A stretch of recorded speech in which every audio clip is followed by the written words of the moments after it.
Hello, folks. I'm so excited to be welcoming you to our weekly money chat here in Feminine Finance. And I'm Eleanor Prisco, and I work as a money and mindset coach. So I want to talk a little bit about one of the pillars of feminine finance this week. And I want to talk about how important this pillar is and how it can really permeate different aspects of our business, our income, our money story, how we communicate about money. And I want to know if it resonates with you. And so as I talk about this pillar that I'm going to talk about today, definitely let me know if you've thought about this in your own money relationship dynamic, and let me know how it resonates with you and how it has impacted your own money journey and just kind of what has come up there. So if this is your first time running into me, I am Eleanor Prisco. I work as a money and mindset coach, as I already said, and I have developed the feminine finance methodology. And that is a methodology of financial management that leads to that takes into account both strategy and mindset and leads to your greatest financial empowerment. That is always my intention. And so the feminine finance methodology has 5 pillars, and you can definitely go check those out over on my profile and things like that. But one of the pillars I really wanted to talk about today and dive a little bit deeper into is community, because I feel like we don't necessarily go looking for money communities. I think that we go looking for communities in lots of places and spaces, but I think very rarely do we consider these, looking for a money community. And I also want to talk about the importance of community in regards to money and how important it is for us to consider community influences and impacts on our money journey and experience, and to also consider the positive impacts that community can have, and also kind of how the current financial industry really silos us off and encourages us to silo ourselves off when it comes to money. And I think that that's actually the exact opposite of what we should be doing and what leads to greater financial empowerment.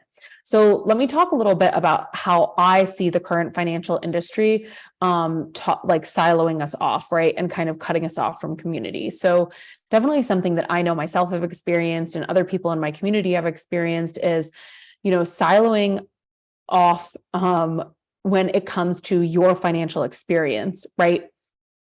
So a huge thing that comes up in the financial management industry, of course, is conversations around debt, around savings, around retirement, around spending, around your income, right? And all of those different topics around different types of money can lead to feelings of shame or guilt based on, your own personal financial picture, right? Or where you're at in your money journey, right? So it can be that you feel a lot of guilt for what you're spending your money on. You can feel a lot of shame that you don't have a retirement plan set up. You can feel shame that you're not earning as much as you want to in your business or at your job, right? You can feel guilt around the debt that you have and maybe financial mistakes that you've made and you should have known better, right? And a lot of times, what we are not seeing is there are many, many, many, many people feeling this exact same way. And what the current financial industry does is tells you, no, don't talk about money. Shh. No. Don't talk about money. Don't talk about your money problems. Don't stress other people with your money problems, because as soon as someone starts talking about money problems, right, or we should be then, needing to fix them, or we should be feeling guilt or shame that we're doing better than them, right? Instead of just being willing to witness them and be like, that sounds really hard. That sounds hard. And I witness you in that. And I understand that, right? So the current financial industry tells us to keep everything hush hush, not talk about money.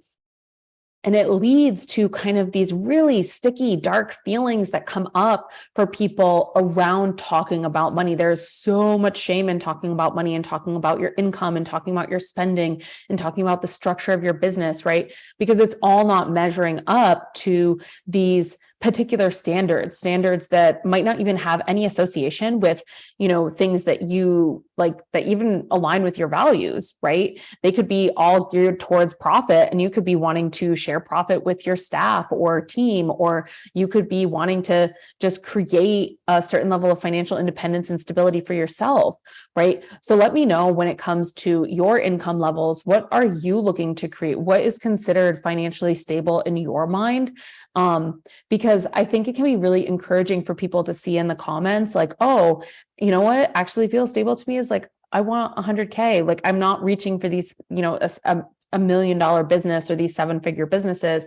Or maybe it's just like, I would actually just like enough to be able to quit my job. Like, that was a huge goal of mine, right? Like, I started in the nonprofit world and I was having a salary of about like 40K. And it's like, that's what I wanted to replace. I wanted to leave this, like the 9-to-5 world. I wasn't happy in it.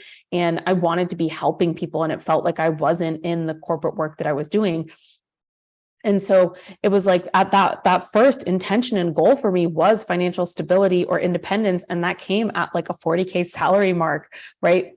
And so I think that, when we're kept in these silos by the financial industry and told not to talk about money and not talk about, our financial goals or the financial successes that are happening in our life, or the financial good or the financial bad, right? It's very funny, right? Because you think like, oh, we're not supposed to talk about our financial problems. Well, then I must be able to talk about my financial successes, right? I must be able to honor the work and intention that I've put in, and, the attention I've brought to my business, to my job, to my career, right? I must be able to celebrate those things. But then yet again, we're hit with a thing of saying, no, don't talk about your financial wins, because you could make the other person feel bad, right? So it's this very contradictory energy that can be very confusing in our financial relationship, telling us to stay quiet about money, not to talk about it, not to be in community about it, not to talk about, what is happening in our own financial situation, because, what's happening for us could cause emotions in someone else, right? It could make someone feel bad. It could, make someone feel bad if we're doing well. It can make someone feel bad if we're doing poorly, right? All of these things. But what it comes back to is actually what I want to say is, we need to challenge that status quo. We actually do need to find community around talking about money, because when you start to see that you're not alone in the financial situation that you're facing, right? When you start to realize like, oh, wait, like actually other people are facing these same financial struggles. Other people are facing these same money stories. Other people are facing these same business financial struggles or these financial successes. And, the beliefs that I have in my mind of, people being upset with me about my success, they're not experiencing. And so maybe that fear or doubt isn't true, right? Because when we get into community, we start to see that we're not alone. And we start to understand that maybe, just maybe, some of our fears and doubts are not actually true. And the, worries and doubts and concerns that we have might actually not be true, might not be the truth with a capital T. We may feel them, which means they're a truth for us, but they are not a truth with a capital T out in what will happen, right? And so that can be extremely transformative for, our money journey and our money experience to actually lean into community, because when we do that, we start to see that there are other people facing some of the same things, and we start to see other people around us and be able to use their experiences as evidence of what we desire to create, right? So it kind of goes both ways. It gives us validation of our money experience, and it gives us validation of our own money journey where we felt we were alone or maybe a little broken or a little kind of, we struggled to see that we weren't alone in this instance, and we start to see, oh, wow, like actually I'm not alone. So let me know if that's happened for you in community, where like you've gotten into a space of community in the comments, yes, like I joined this community and it turned out I felt so much more comfort and camaraderie, and, I didn't feel alone in this aspect of a journey that you were on. The same is true for money, right? And the current financial industry is one that tells us to quiet ourselves when it comes to talking about our financial struggles or financial successes, because they are going to potentially impact whoever we're telling, right? And there is an aspect of that of like, of course you want to be aware of like who you're talking with things about, but if they're, like the other aspect is also like, remember that, other people, like if they're feeling bothered by something you share, right, it is their responsibility to also tell you, that it's uncomfortable for them, right? Like trust that like if you're in a caring relationship with another person, that they like give them space to be able to say to you like, oh, I don't want to talk about that, or maybe I do want to talk about that. But this is also why it's so important for us to find communities designated to talk about money, because I think that we can get caught up in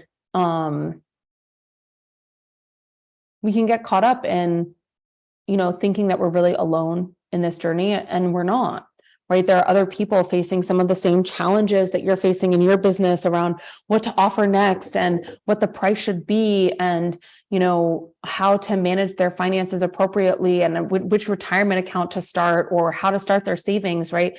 There are other people facing those same exact challenges, and it's really about discovering like, oh, like what does that look like for me? What is that new way of being that I want to create with my money, right? And is it in community? Is it having a space where I can share with people and share with them that, these successes are happening or these struggles are happening, and I really need some witnessing around it, right? So I think that it's so important for us to understand that the current financial industry does not encourage talking about money, and that in fact, we can gain so much deep value from being in community, right? We can see that other people are potentially struggling with some of the same things as us, and we can see that other people's success we can use as evidence of our own ability to grow and evolve and achieve the success that we want to achieve. And this also comes up though also in the corporate world, right? Like I know it was very important for us to not talk about our salaries. Like we were actually told like, oh, don't talk about your salary with other people, which seems very odd, right? Because it's like, well, what does it matter if like we're supposedly both the same level, right? If we're both the same level or title, then shouldn't it not matter? Or shouldn't we be at the same salary amount? Like, is there a difference in pay due to gender, or are there hidden, salary bumps happening for people? And so I think that there is this huge energy about being very like hush hush around money. And I think it's really important for us to start disrupting that and like asking ourselves like, oh, what would a supportive community look like? Would I be able to celebrate my financial wins? Would I be able to be witness to my financial struggles or confusion? Would I be able to ask questions and not be sold to, but like have a genuine, in like questions being asked to me to help me deepen my own relationship with money? And I think that's what I really work to cultivate in my communities, right? Of like having this space where people can go to talk about their money and talk about, what is going on, and be able to gain that witnessing. And I think that it can be really hard to sometimes find those spaces. So that's like one of the things I really wanted to talk about today. And I also want to talk about the other thing that community can do, right? And I want to more specifically is that there can be this, especially on social media, right? There's this lack of things actually being as they appear. And I want to speak to this directly and how community can help with this, right? So I think a lot of times social media can lead to us seeing these very shiny, pretty lives, right? That look very perfect. And we can see a lot of people out there, celebrating huge business wins and being like, oh, I just had a 100K month. I just had, a 20K launch. Like there's all these things, right, that can happen. And the way that we're portraying our numbers, and it can potentially bubble up some feelings of comparison, right? And it can make you feel like, oh, what am I doing in comparison to this person? Or like, how are my numbers stacking up to this person? And the challenge there that I want, the challenge there that I want to point out, right, is that like, you don't have the full story. right? And I want to invite you into really contemplating this and really thinking about this when you see that next post of someone celebrating some huge financial win in their company. I'd invite you to dig a little bit deeper into that person's social potentially and see like, oh, like how much context are they giving around this number that they're throwing out there, right? Like, and also, did that number really come through, right? What I mean by this is that a lot of times folks can throw out these big numbers on social media celebrating huge successes in their business or their finances. And, it's like, oh, we just bought a house or something like that. And it's like, oh, but like that probably includes a mortgage. And like, was that actually a good like financial choice for them? And like, not to discourage buying a property or anything like that, but like going with the example of a business owner, being like, oh, I just had a 100K launch, and it's like, or 100K month, and you don't know if that's booked revenue, if that's collected revenue, if that was potentially for a launch that is like a 15-month payment plan or something like that. So it's like they could be running a program and have like a 15-month payment plan, and they're celebrating a 100K launch, but they're going to receive that 100K over 15 months if everyone makes their payments and fulfills the program, right? So I think we can see these very big numbers being thrown out there in the coaching industry or in the entrepreneur community. And, I was having this conversation the other day of like, someone being like, oh, talking a behind the scenes look at our making $1 million. And it was two people speaking on YouTube. And, the thing is though, literally 5 years ago, this person also was doing a video on like the challenges of, being in a startup, things like that. Right. And I was like, well, let's contextualize this, because they don't give a lot of context in that video of like them reaching 1 million, right? And first of all, it's two people talking about reaching 1 million. So like if we just did back of the napkin division, we're talking about $1 million being divided by two people, which means, okay, that's 500K each. And then they don't talk about the time frame that it took them to make this million, where we're looking at 5 years ago, this person was posted a video about struggling on YouTube. So it's like, okay, let's say they made $1 million over the 500K each over the past 5 years. And if we just divided that evenly, right, that means it's 100K each per year, right? And that breaks down to a little bit over 8K a month. So it's like, I think sometimes we can see these huge numbers and then we don't actually know the details behind them, right? So I really, really want to invite you into, when you see these numbers, questioning with discernment of like, oh, maybe that's collected, maybe that's booked revenue being that's just contracts signed or promises made of like someone signing up for your program, but like that's not cash deposited into someone's bank account that month. Now, so like that's the difference between booked and collected, right? Collected is cash into the bank account that month. And so, asking these questions when you start to see these big numbers and you're like, oh, this person is, maybe who I should be paying attention to, or I need to start comparing myself to, and like kind of not being very kind to yourself about. So I want to encourage you to maybe reflect on some of those numbers you're seeing, because when you get in community, you start to realize like, oh, wow, like, that actually doesn't make a lot of sense. Like you'll start to see that some of these people might be struggling more than or you get into community and you start to see, oh, wait, like if we talk very honestly and openly and transparently about our numbers, there's a difference between booked, there's a difference between collected. There's then a difference on top of that between net, right? Net is after all the expenses. You see this person having a huge cash month, but you don't know how much it's costing them to run their business, right? Like how much went out the door just for their team, for their platforms, for their products, whatever it might be, right? And so I think it can be really transformative for us to pay attention, get into community, start having open conversations around money, because what it creates for us is to question these things. It creates us having an inquisitive mind. It creates us like being curious rather than immediately shutting down and not asking questions around money, not asking questions around the numbers, not, wanting to know more or have a better understanding or creating that discernment, right? Because the entire industry is saying, no, quiet, be quiet about your numbers. Don't ask questions, like don't talk about money in general. And so when you see these big statements, it can feel very exciting to see that and be like, oh, that's beautiful evidence. Or it can also feel very demoralizing because you're like, gosh, what am I doing wrong by not being able to get these numbers? But you're not doing anything wrong, right? because you have to remember also that you're on your own money journey, and like you need to figure out like what are your goals. They don't need to be this other person's goals, and they may have different financial goals than you, but the most important thing is you keep honoring and focusing on your financial goals, right? And staying on the path that's right for you. So that's all to say, right? I think that us leaning into communities when it comes to money can be very, very powerful, right? And creating and building our own discernment and being able to like assess the situation and like be able to look at it a little bit more, I don't want to say critically, but maybe more transparently, or maybe more, seeing the truth of the matter, seeing how like things might not be what they appear.